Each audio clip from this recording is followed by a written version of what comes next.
the Israel first aspect of this has taken our eye so far off the ball because they kept saying it's going to tear MAGA apart. It's not going to tear MAGA apart because it's not a big enough fundamental issue to tear us apart. Look, I don't agree with everything. I do agree with everything Marjorie says, but I don't agree with everything Massey says, but he's totally sincere. The Middle East is a sideshow, and the Israel issue is a sideshow to a sideshow. That's full stop.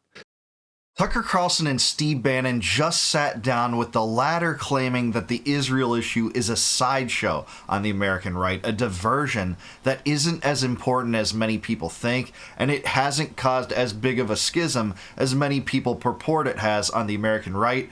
I have the sense that we're going to disagree with some of this, but let's watch. Please like the video and subscribe to the channel.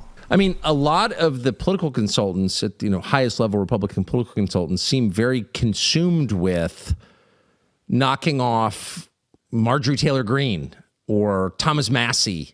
You don't have to agree with everything those people are calling for, but you can't say they're liberal. They're not liberal. I mean, Massey's kind of a libertarian, but he's a lot more conservative than, I don't know, Lindsey Graham or Michael Lawler by any measure. And yet they seem like they're spending 80% of their day trying to find a primary challenger for Massey and Marjorie Taylor Greene. Like, what is that? Is that... I mean, it almost seems like subversion to me.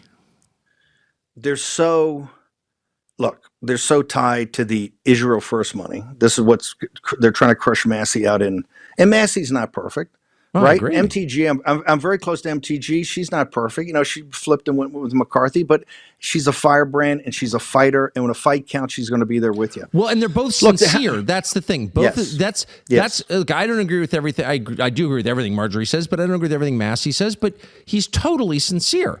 He's not getting paid to say these things. He means it. And isn't that who you want on your side? They don't. Look, Luntz and these guys, remember, if you look back up at Capitol Hill, and I know you know the math here, we only have a handful of MAGA people, right? Yeah. If you look in the Senate, we got maybe Eric Schmidt, maybe Josh Hawley, both from Missouri. In the House, we got a handful. And because they look at Trump as a passing summer storm. It could be bad, but it's going to pass. And this is why I'm saying we have to have a sense of urgency. We're burning daylight. They just hope to tap President Trump along, and they'll get to midterms, and then 2028, and they'll just Ted Cruz already had a big article in the Daily Telegraph. He's already putting his team together. I know it's totally random. It's totally random from your interview, and that Israel first has to have a candidate since they just got crushed. Yeah, they always have to have a candidate. Tucker totally gets this, and I would have that in reverse. I do basically agree with Massey on just about everything. There's very few exceptions. And Marjorie Taylor Greene, I agree with, on most things. But he gets it. This looks like subversion because this is subversion. Anyone that tries to take on the regime, take on the Israel lobby, take on regime spending and the continued arming of Ukraine 9 months into your presidency, you want to drag them but endorse Lindsey Graham speaking glowingly about him on Truth Social and have much of Trump's base not care about that. That's actual subversion.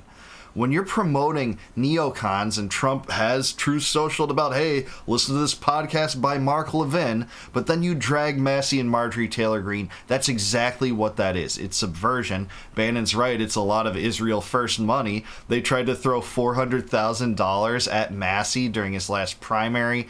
They didn't succeed because he's wildly popular. For why? Because he's genuine, because he's sincere. Exactly what Tucker said. But this is a mentality that is pervasive among the right. I don't know what Bannon's saying about not having many MAGA candidates or MAGA representatives in Congress. Both branches are essentially owned by the Republicans that are largely beholden to Trump. Even if, if that doesn't count as MAGA, I don't know what to say. You have majorities in both houses passing all of his spending bills because he said to. If Trump used his political capital to do better things, I would applaud him. He doesn't. He does bad things generally. Here in the last couple of days, but it is because certain vested interests want people to kind of kowtow to a line, right? And if you fall outside that, they're going to come after you. And I think that's why it behooves us. Look, Fox just had the first interview, I think with Mount Dominic, right? He gets on there, 6 minutes. They got a big debate tomorrow night. The only question was about Gaza and Israel. They're asking this guy, with everything else going on, and quite frankly, how he's a Marxist jihadist, but he has kind of taken populism and talked about affordability. You think you might want to get in back of the Working Families Party and DSA and how they replicate the Trump, turning point, war room, precinct strategy for ground game for low information, low propensity voters. And this is why they're blowing guys out, because they had no money at first against Cuomo. No, we're not going to talk about that. We're going to talk about arresting Bibi Netanyahu. You haven't given Trump credit. And what do you think about the Gaza piece? Literally 5 minutes, the first interview, 5 minutes, all about Israel. Yeah, that's crept into several of the mayoral debates, although, Mondami is a Marxist. He's clearly influenced by Marxist ideals. I haven't seen any evidence he's a jihadist, and that's actually right-wing propaganda for, you don't side with Israel first at every opportunity. He's been pretty general about his sensibilities about the Middle East, despite being a mayoral candidate. He said, ideally, I just want, one country where everyone has equal rights. And of course, the Israel lobby and the Zionists responded to that as if he's Adolf Hitler. It's so absurd, but that is the case now. I don't see what this says in regard to Israel's not an important issue, though, because you can see how it's crept into domestic concerns. It's crept into hate speech laws, where states are rewriting their hate speech laws to equate anti-Zionism with anti-Semitism and penalize people that are critical of Israel. It's even crept into natural disaster relief, where if you're critical of Israel, you don't receive national disaster relief. That came up as a story a few months ago. And even outside of those issues, it is responsible for immense amounts of U.S. debt, $32 trillion given to Israel over the last 2 years, while many American families languish. They have a hard time filling up their gas tanks, putting food on the table, paying for college tuition, etc. It is partially because of this Israel money laundering scheme. Same with inflation. The central bank prints new notes to finance that. And that's why we are dealing with so many of the doldrums that we are. So even if you were to say that this is just some peripheral issue, it sure does seem to creep into a lot of other issues.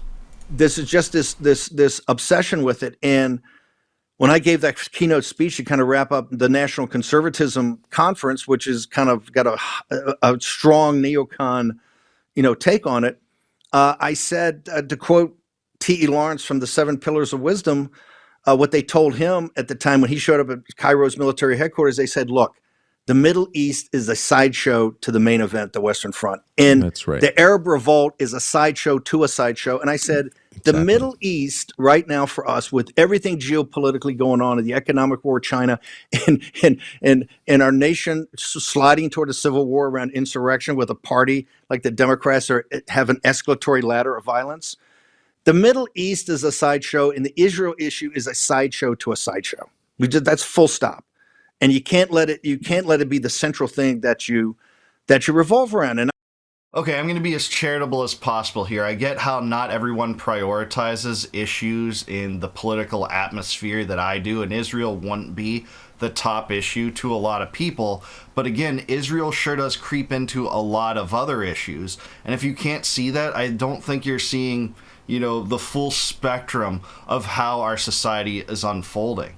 Bannon has good instincts generally when it comes to Israel, actually, for the most part, on the, relative to much of the American right, to even say Israel first and to talk about, hey, they're trying to throw so much money at primarying Marjorie Taylor Greene and Thomas Massie. That says you're awake. But to say that this is not a major issue and this is a sideshow and this isn't, at the heart of a major schism on the right would just be ignoring reality, man. This really is tearing away at a lot of Trump's support base. We're seeing that. It hasn't, I don't think, torn away at it, according to the polls, as much as, say, the Epstein cover-up. But even that issue is related to Israel, given Epstein's high-profile connections to people like Ehud Barak, the former head of IDF intelligence and prime minister, who lived with him for prolonged periods of time at his Manhattan residence that he was given by Les Wexner, by the way. His connections to Ehud Olmert and other, Israeli figures. He was the protege of Robert Maxwell, the father of Ghislaine Maxwell, Israel's most famous spy, essentially. Ari Ben-Menashe said he was a Mossad asset. There's so many connections to Israel with that case. So you can see how this creeps into so many different issues, and I do think it's affecting the American right. I'm a supporter of Israel, and I'm a supporter of the Jewish people. But okay, I take back my comments that he has good instincts on Israel most of the time. If you're a supporter of Israel at this point, man, I don't know what to say about that. But, I take back partially what I said immediately before this, with that nullifying and negating much of it. The Israel first aspect of this has taken our eye so far off the ball because they kept saying it's going to tear MAGA apart. It's not going to tear MAGA apart because it's not a big enough fundamental issue to tear us apart. And that's why we have to focus on the time that we have to really take down the central thing that President Trump will be known for. One will be some of this peace on the Eurasian landmass, et cetera. But the central thing, if he can accomplish it, and we must accomplish it on his tour of duty, is the deconstruction of the administrative state and the destruction of the deep state. Well, hey, I'm on board on those last two objectives. I see no evidence that Trump wants to do that. He actually wants to dismantle the deep state. Even during the campaign, he boasted about how he was going to build the FBI a brand new, amazing building. And when he put Kash Patel into power, after Kash Patel said, hey, I'm going to close down the FBI building and replace it with a museum to the deep state, guess which vision won out? Yeah, the big, new, beautiful building, the FBI in place with basically all of its assets, all of its instigators. Who from January 6th entrapment was fired? No one. You got the Epstein cover-up, etc. You just don't see this as being something where the Trump administration actually has, the inclination, the drive, and the political wherewithal and fortitude to do this to the deep state, to actually take it to the deep state and dismantle it.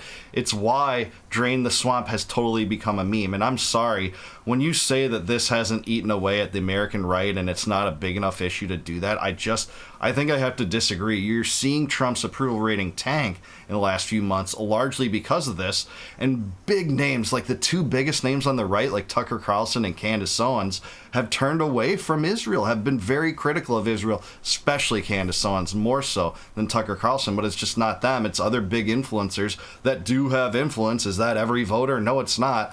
But a hell of a lot of people pay attention to Tucker Carlson and Candace Owens and the Hodge twins and others, that do talk about these sorts of things. So I do think that this is at the heart of a schism. I do think that this is a big enough issue to tear MAGA apart, certainly so, when your coalition is formed of vile neocons and, non-interventionist Republicans. And you can say, well, those aren't the real MAGA people or whatever, but both sides make that claim. I guess we're to listen to Bannon more than the others because he was kind of the architect of a lot of this, but the fact remains. But I do want to hear from you. Please let me know in the comments down below. Do you agree with me? Do you think that, Israel is a sideshow issue, a diversion that, a lot of Americans don't care about and isn't really eating away at Trump's support base, doesn't have the power to do that? Let me know in the comments down below. Do you think I'm off about anything? Let me know. Please like the video, subscribe to the channel, subscribe to Tucker Carlson. If you like this commentary in my video, please consider becoming a YouTube member. You can do that by clicking the join button below. And if you do that, I'll give you access to all my videos before they go live to the general public on YouTube. And until I see you guys next time, no more war, no more debt, no more inflation, and no more empire. Peace out, guys. Catch you in the next one.